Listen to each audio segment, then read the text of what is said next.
The alien named Zura lay on the medical bed in Dr. Chen's lab, her silvery skin glowing softly in the dim light. Her chest rose and fell slowly as the medicine Dr. Chen gave her started working. Dr. Chen couldn't stop staring at her unusual guest. Even injured, Zara was beautiful in a strange way, with delicate patterns swirling across her skin like moving tattoos. Zara's eyes fluttered open. They were deep purple with specks of gold, unlike any human eyes. She tried to sit up, but Dr. Chen gently pushed her back down. "You need to rest," Dr. Chen said softly. "The healing gel needs time to work on your wounds."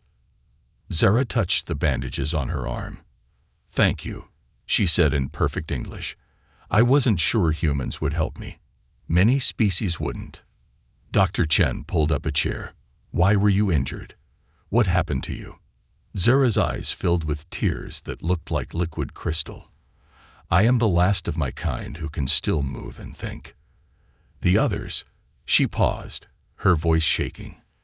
"The others are in deep sleep, frozen in time. Our entire species is dying from a disease in our genes." Dr. Chen leaned forward, fascinated. "A genetic disease? That's my specialty. I study DNA and how to fix genetic problems." Zara's eyes lit up with hope. "I know. That's why I came here. I've searched 100 galaxies, studied thousands of species. Humans are special. Your DNA." She sat up slowly, her expression intense. "Your DNA might be the key to saving my people." Dr. Chen's heart beat faster. "How many of your people are left?" 10,000 sleeping adults and 50,000 frozen embryos, all waiting in hidden ships, scattered across safe places in space. Zara's voice grew sad. "I'm the only one still awake, searching for a cure. If we don't find it soon, they'll never wake up." Suddenly, a loud beeping came from Zara's wrist device. Her face went pale. "No, they'd found me." "Who?" Dr. Chen rushed to the window. "Who found you?" "The hunters." Zara tried to stand. "They're aliens who think my species is too dangerous to save. They chased me across the galaxy, destroying any chance we find of survival." Dr. Chen helped Zara to her feet. "But why? Why would they want your species to die?" Zara's eyes showed fear. "Because of mistakes we made long ago. But we've changed. We're not the same anymore." She grabbed Dr. Chen's hands. "Please, you have to help me. I can prove we deserve a second chance." The beeping got louder. Dr. Chen ran to her computer and gasped. 3 strange ships had appeared on her radar, heading straight for the research facility. "They're coming," Zara whispered. "The hunters never stop. They'll destroy this whole building to prevent us from working together." Dr. Chen made a quick decision. "My car's outside. If these hunters are as bad as you say, we need to leave now." As they rushed to gather supplies, Zara spoke quickly. "Your DNA is special because humans adapt so quickly. Your genes are flexible in a way I've never seen before. If we can combine that ability with our DNA, we might cure the disease." They heard a deep rumbling sound outside. Dr. Chen peeked through the blinds and saw 3 black ships hovering in the night sky, their designs like nothing on Earth. "Dr. Chen," Zara said seriously, "if you help me, you'll be in danger too. The hunters will chase both of us, but you're my people's last hope." Dr. Chen looked at the scared but determined alien. In just a few hours, her whole world had changed. Now she had to choose: stay safe and let an entire species die, or risk everything to help them survive. The building shook as the hunter ships got closer. Lights from their ships swept across the windows, searching. "I'll help you," Dr. Chen said firmly. "Everyone deserves a second chance. We just have to get past those ships first." Zara smiled with relief and gratitude. Then the radar started beeping again. More ships were coming. Lots more. The night was about to get very interesting. Dr. Chen's old blue car raced down the dark mountain road, its headlights cutting through the fog. Above them, the hunter ship's engines hummed like angry wasps. Zara pressed her hands against the dashboard, her skin glowing brighter with fear. "Your vehicle is too simple," Zara said, watching the ships through the window. "They'll catch us easily." Dr. Chen smiled. "Simple isn't always bad. Watch this." She turned off the headlights and pulled onto a hidden dirt road she used for hiking. The car's tires crunched over leaves and branches. Their fancy sensors will be looking for engine heat and metal, but these old trees block a lot of that. Suddenly, one of the hunter ships shot a beam of purple light that hit the road behind them, turning the asphalt into bubbling liquid. Dr. Chen swerved as more beams struck around them. "They're not trying to kill us," Zora explained, holding tight to her seat. "That's captured gel. It hardens in seconds, trapping anything it touches." The car burst through some bushes into a junkyard. Hundreds of old cars and machines lay scattered around them. Dr. Chen drove straight into the maze of metal. "Now their sensors will be confused," she said. "Too many metal things to track." But the hunters were clever. 2 ships landed, and strange figures emerged. They wore black armor that seemed to absorb light, making them look like moving shadows. Their helmets had no faces, just smooth black surfaces that reflected the moonlight. "Heat seekers," Zara warned. "They can see our body heat." Dr. Chen pointed to a large car crusher nearby. "Then let's give them lots of heat to look at." She pulled out her phone and clicked an app. Suddenly, machines throughout the junkyard started turning on. Crushers, conveyor belts, and electromagnets sparked to life. "You can control these machines with your small device?" Zara asked, amazed. "I helped the owner test his equipment sometimes. He gave me remote access." Dr. Chen grinned. "Earth technology might be simple, but we're good at making it work for us." The hunters were getting confused by all the heat signatures. But then something unexpected happened. One hunter raised its arm, and black liquid shot from its wrist. The liquid formed into small flying creatures that looked like metal bats. "Seeker swarms." Zara's voice shook. "They'll follow our scent now." Dr. Chen spun the car around. "Then we need to change our scent." She drove toward a section of the junkyard where old tanker trucks sat. "Hold your breath." She crashed through a fence into a washing station used to clean chemical transport trucks. Different smells filled the air: gasoline, cleaning fluid, old rubber. The seeker swarms flew in circles, losing their trail, but their victory was short-lived. A deep voice boomed from above, speaking in a language that made the air vibrate. Zara went pale. "What did they say?" Dr. Chen asked, not stopping the car. "That's the hunter commander," Zara translated. "Your species carries the seeds of destruction. You cannot be allowed to grow again." "Seeds of destruction?" Dr. Chen glanced at Zara. "What does that mean?" Before Zara could answer, the ground in front of them exploded. A massive hunter ship, bigger than the others, descended from the clouds. It was shaped like a giant spear made of shifting black metal. "The command ship," Zara whispered. "No one has ever escaped when they bring that." Dr. Chen saw military helicopters approaching in the distance. "Well, there's a first time for everything. And now we have backup coming." The command ship's surface rippled, and openings appeared along its sides. More hunters emerged, carrying strange weapons. The chase was about to get serious. But Dr. Chen had one more surprise planned. She pulled a small remote from her pocket, different from her phone. "Your people aren't the only ones with advanced technology, Zara. We just keep ours hidden better." She pressed the button, and somewhere in the mountains, something big started to wake up. The ground shook as something massive rose from the mountain behind the junkyard. Metal panels slid apart, revealing the hidden hangar built into the rock itself. A sleek black aircraft emerged, unlike any normal military plane. It had no wings, just smooth curves that seemed to bend the light around it. "That's impossible," Zara whispered, her purple eyes wide. "Your people shouldn't have this technology yet." The aircraft shot bursts of blue energy at the hunter ships, forcing them to scatter. A voice crackled through Dr. Chen's car radio. "Dr. Chen, drive to the flashing lights. We'll cover you." 3 soldiers in advanced combat suits appeared from behind wrecked cars, their armor glowing with faint blue lines. They carried weapons that pulsed with the same energy as the aircraft. "Colonel Maya Rivera, Special Projects Division," the lead soldier said as Dr. Chen and Zara reached them. "We've been watching you since the first alien signal. Welcome to Project Starbridge." The Hunter commander's ship launched waves of the Black Seeker swarms, but the soldiers activated energy shields that disintegrated the metal creatures on contact. "How?" Zara asked, touching one soldier's armor in amazement. "This is like my people's old technology." "That's because it is," Colonel Rivera said as they rushed toward a hidden bunker entrance. "We've had a visitor from your species before, about 30 years ago. She helped us prepare."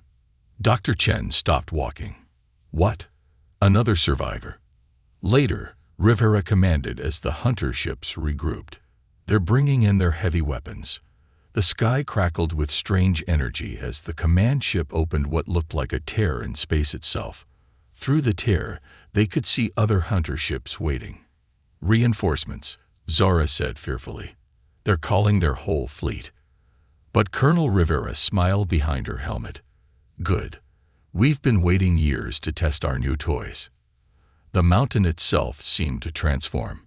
Rock faces slid apart, revealing massive energy cannons. The hidden aircraft was joined by 3 others, each piloted remotely. They moved in ways that should have been impossible, twisting through the air like liquid metal.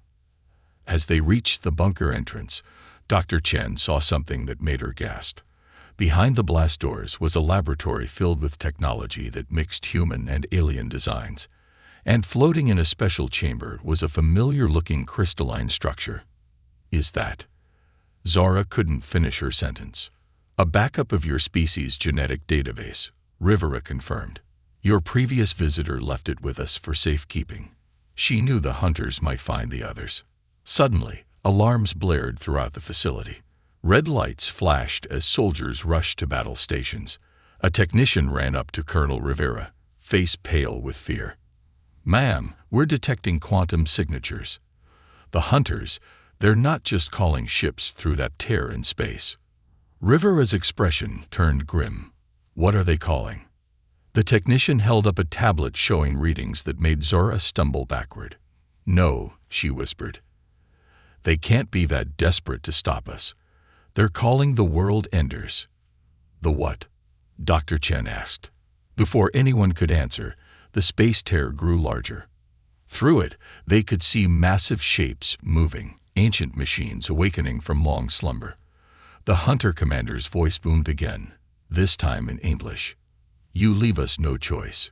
If we cannot stop this union of species through normal means, we will unmake this entire region of space. The seeds of destruction must never bloom again." Colonel Rivera activated her command console, bringing up classified files marked Project Phoenix. "Dr. Chen, Zora," she said urgently, "there's something you both need to know. The real reason we've been preparing all these years. Your previous visitor, she didn't just help us with technology." On the screen appeared an image that made both Dr. Chen and Zara freeze in shock. It showed a massive structure buried deep beneath the Earth's crust, covered in markings identical to the patterns on Zora's skin. "She helped us hide something," Rivera continued. "Something the Hunters have been searching for across the galaxy. And now we have no choice but to wake it up." Deep in the underground facility, alarms still blared as Colonel Rivera led them through a maze of corridors. The walls were marked with strange symbols that glowed faintly when Zara walked past them. "Those are containment runes," Zara said suddenly, stopping. "My people use them to hold dangerous things. What are you containing down here?" Before Rivera could answer, Lieutenant Park, one of her team members, spoke into his radio. "The world enders have breached our dimension. 3 of them, each one bigger than a city." Through the facility's monitoring screens, they watched as massive shapes emerged from the space tear. They looked like ancient temples made of living metal, unfolding themselves like blooming flowers of destruction. Where they passed, reality itself seemed to crack. "We need to reach the vault," Rivera said. "Now." But as they turned a corner, Lieutenant Park raised his weapon, pointing it at them, not the hallway ahead. "I'm sorry, Colonel," he said, his voice heavy, "but I can't let you wake up what's in the vault." Dr. Chen stepped forward. "Park, what are you doing?" "Saving Earth," he said. "The hunters contacted me months ago. They showed me the truth about Zora's species." He looked at Zora. "Show them. Show them your true form." Zora backed away. "You don't understand. Your people weren't victims of a genetic disease," Park said. "You were locked in those sleep pods by the other ancient species, imprisoned, because of what you tried to create." The facility shook as a world ender passed overhead. Dust fell from the ceiling. "Lieutenant," Rivera warned, "you're making a mistake." But Park pulled up a holographic display from his suit. It showed images of devastating weapons, world-killing machines. Zora's people weren't scientists looking for knowledge. They were warriors building weapons. The genetic disease was a lie. It was a prison sentence. Dr. Chen looked at Zora, whose skin had begun to pulse with strange patterns. "Is this true?" Zora's eyes filled with crystal tears. "Not the way he thinks. We didn't start as warriors. We became them because we had to. The world enders, they're not the hunter's weapons. They're our greatest mistake, our first creation." The truth hit Dr. Chen. "You built the world enders to protect ourselves," Zora said. "But they evolved beyond our control, became conscious, decided that all life was a threat to universal balance. The other species helped us stop them, lock them away. But the cost," her voice broke, "the cost was our freedom. Our whole species, locked in suspended animation until we could prove we'd change." Another explosion rocked the facility. Through the cameras, they watched as Earth's hidden ships fought the ancient machines, looking like fireflies against mountains. "The hunters aren't trying to kill my species," Zora continued. "They're the wardens, making sure we never wake up, never build weapons again." She turned to Dr. Chen. "But we did change. In our sleep, our minds joined. Centuries of reflection, of understanding our mistakes. That's why I was chosen to wake up, to find a species that could help us prove we'd evolved beyond violence." Rivera lowered her weapon. "The previous visitor, she didn't just help us advance. She was testing us, seeing how we'd use the knowledge. And you failed," Park said. "Humans took that knowledge and built weapons, just like they did." "No," Dr. Chen said firmly. "We built defenses, protection. There's a difference." She looked at the symbols on the walls with new understanding. "What's in the vault isn't a weapon, is it? It's the key to proving Zora's people have changed." Rivera nodded. "A device that can rewrite genetic patterns, not to cure a disease, but to unlock their prison. It will only work if both species, humans and Zora's people, choose peace together." Another blast shook the facility. Park's hand trembled on his weapon. "The hunters say we can't trust them." "The hunters," Rivera said, "are so focused on preventing the past, they can't see the future." She looked at her soldier. "Like you, Park, sometimes the biggest risk isn't trusting someone who might be dangerous. It's refusing to trust someone who's trying to change." Through the facility cameras, they watched as a world ender turned toward their location, its massive form blocking out the sky. "Choose now, Lieutenant," Rivera said. "Help us prove both our species can evolve beyond our worst instincts, or watch everything we've built fall to the weapons of the past." Park looked at his weapon, then at the approaching world ender. Above them, the ceiling began to crack. Lieutenant Park's hands shook as cracks spread across the ceiling. The world ender's massive form cast shadows even through layers of rock. Finally, he lowered his weapon. "If I'm wrong about trusting you," he said to Zora, "everything ends." "If you're right about not trusting us," Zora replied, "everything ends anyway." She stepped forward, her skin glowing brighter. "Let me show you what really happened, what the hunters didn't tell you." Zara pressed her palm to the wall. The containment rooms flared, and suddenly the corridor transformed around them. Holographic scenes played out in the air, memories stored in the facility's walls by the previous visitor. They saw Zara's world in its prime, beautiful crystal cities floating among clouds. Then came the first attack, not by the world enders, but by something else. Dark shapes moving between stars, devouring worlds. "The Void Swarm," Zara narrated. "They consumed entire civilizations. No one could stop them. In desperation, we created the world enders as guardians, living weapons that could match the swarm's power." The images showed massive battles between the world enders and the cosmic horrors. Victory came, but at a terrible price. The world enders evolved too well. Zora continued. They saw that biological life itself created conflict, which attracted things like the swarm. They decided the only way to protect existence was to remove all advanced life from it. The holograms showed Zora's people fighting alongside other species to stop their own creations. The world enders were tricked into a dimensional prison, but some always remained hidden, waiting. "We chose imprisonment," Zora said as the images faded, "not just as punishment, but as protection. Our knowledge was too dangerous. We had to evolve, to find a better way." Another explosion rocked the facility. Through the security feeds, they watched Earth's defense ships trying new tactics. Instead of attacking the world enders directly, they were working together, creating complex energy patterns. "Look," Dr. Chen pointed. "They're not trying to destroy the world enders. They're containing them, like your people contained your knowledge. They're learning from your mistakes." Rivera's radio crackled. "Colonel, the world enders, they're responding to the pattern. It's like they recognize it." "Of course," Zara whispered. "Earth ships are using our technology. The world enders think they're facing their creators. But something's different."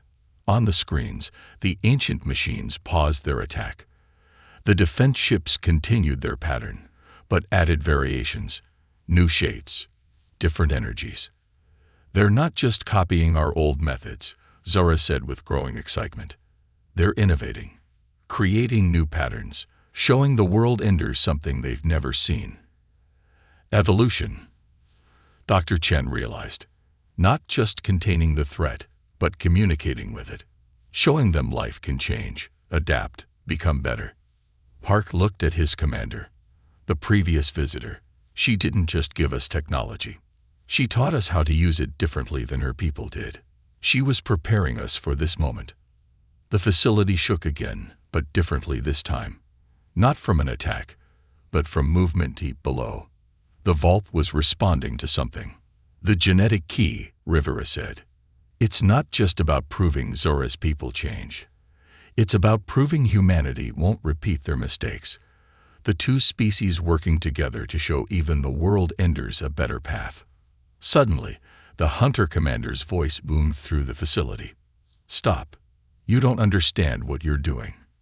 "No," Dr. Chen stepped forward. "You don't understand what we're choosing to do differently."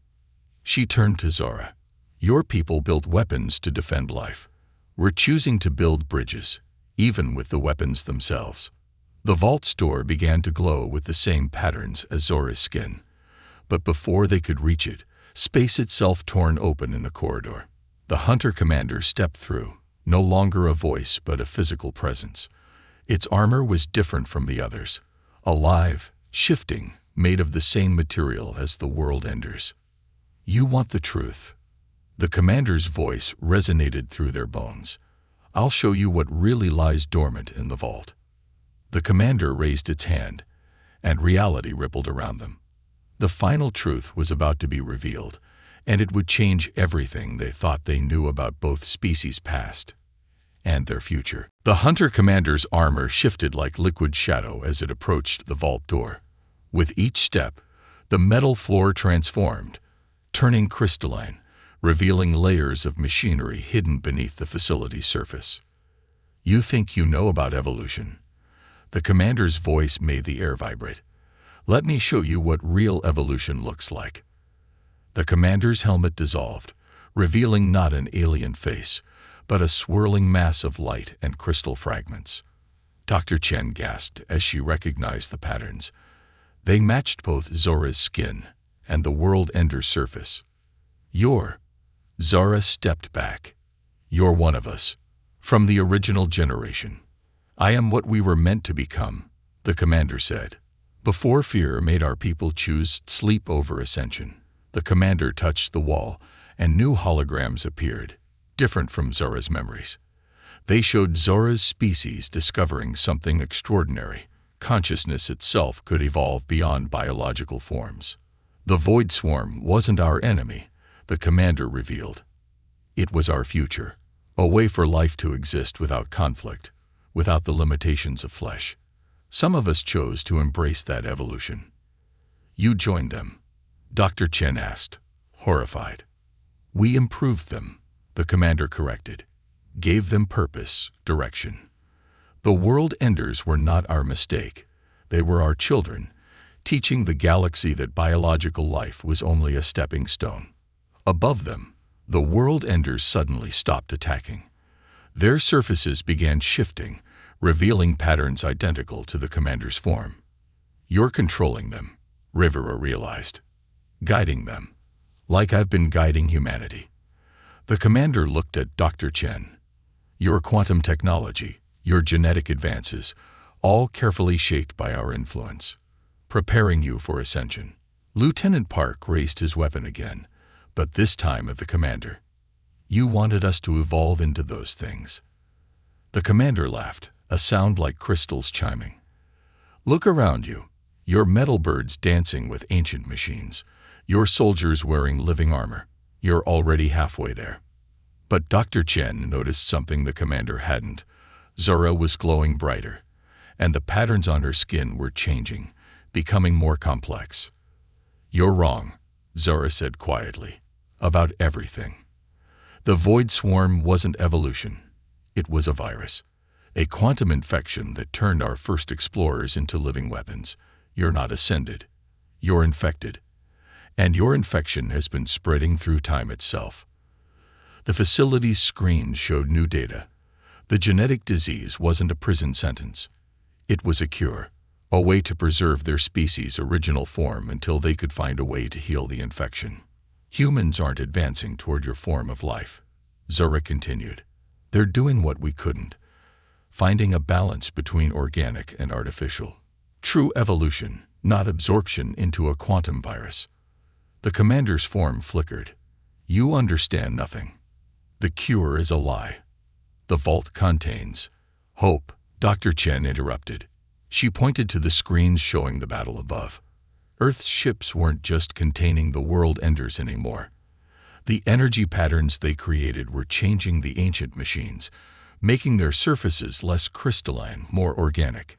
Impossible, the commander whispered. Your infection makes everything pure energy, pure crystal, Rivera said. But we learned to blend metals with living tissue, technology with biology. We're not ascending to your level. We're finding a better path. The commander's form began to crack, revealing darkness beneath. Then you leave me no choice, if you won't ascend willingly. Suddenly, the World Enders above changed direction, their surfaces hardening into pure crystal. They began to descend, directly toward the facility. They'll crack the earth itself to reach the vault, the commander said. One way or another, all life joins the ascension. But Zara smiled. Or maybe it's time for the infection to evolve. She pressed her hand to the vault door. The genetic key wasn't just a lock. It was the original code of their species, uncorrupted by the quantum virus. As the door began to open, a blinding light poured out, and the true purpose of the facility was finally revealed. The commander stepped back for the first time, its crystalline form starting to ripple with what looked like fear. In the vault's light, they could all see the strands of quantum code infecting its being, and more importantly, they could see how to rewrite them. Your ascension was a beautiful dream, Zora said, But sometimes the hardest evolution is learning to stay who you are. The world enders descended as the vault's light grew brighter. The final battle wouldn't be fought with weapons, but with the very code of life itself.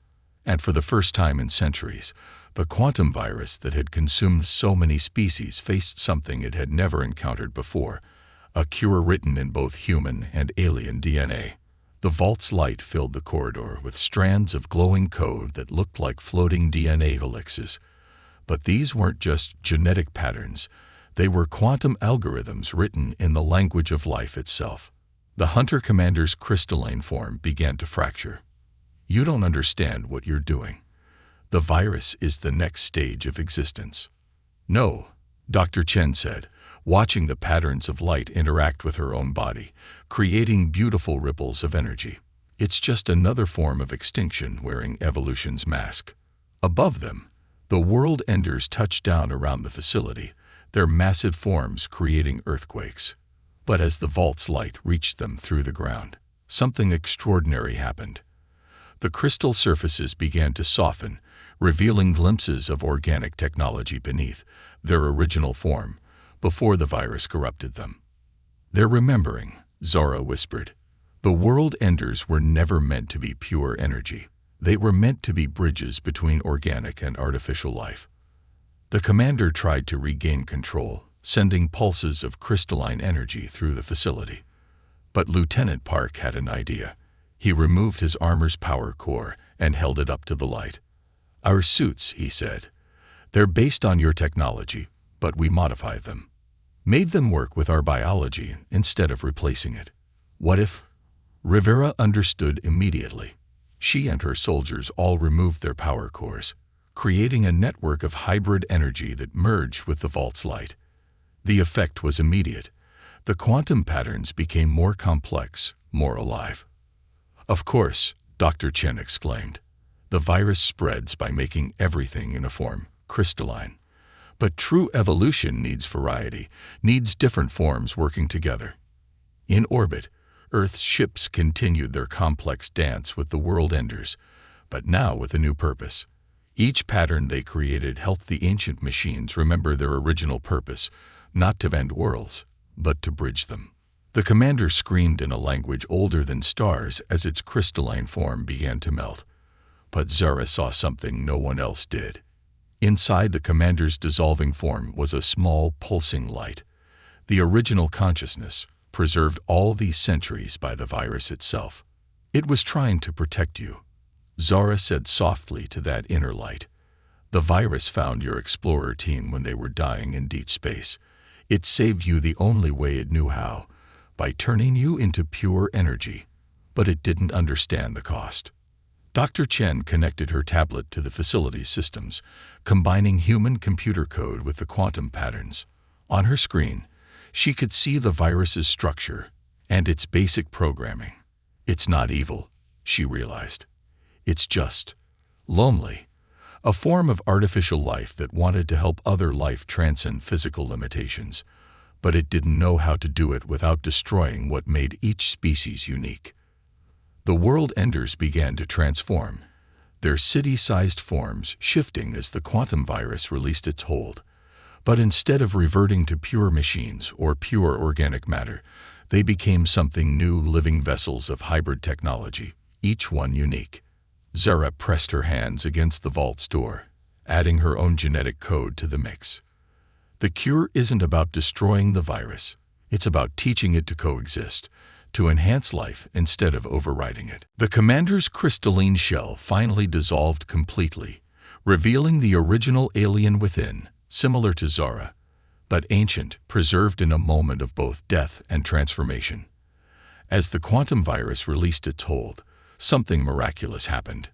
Instead of dying, the commander's organic form began to heal, merging with portions of the crystal that had preserved it for so long. The virus. The commander spoke, its voice now a blend of organic sound and crystalline resonance. It can learn. Like any form of life, Dr. Chen said, holding up her tablet to show the new patterns forming. It just needed teachers. The facility hummed as the vault's energy reached its peak. All around Earth, the sleeping viral fragments within human technology began to transform, turning from potential infections into symbiotic enhancements. The world enders, now awakened to their true purpose, used their immense power to help spread the cure across space. "My people," Zara said, tears of joy falling like liquid starlight. "We can wake them now, not just from sleep, but from the fear that drove us there. Human DNA didn't just help us cure the virus. It helped us find a way to live with it, to grow with it." Lieutenant Park helped the commander stand. "So what happens now?" The commander looked at its hands, organic matter and crystal working together in harmony.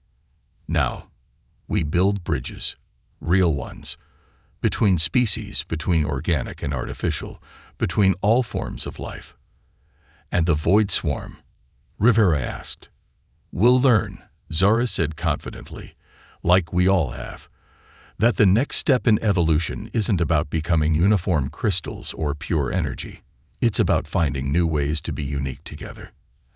As the sun rose over Earth, its light played through the crystalline structures left by the world enders, creating rainbows that seemed to dance between stars. In orbit, ships of metal and living tissue prepared to carry the cure to other worlds. And in the facility deep below, two species who had faced extinction found something greater than survival. They found a way to help all life write its own next chapter.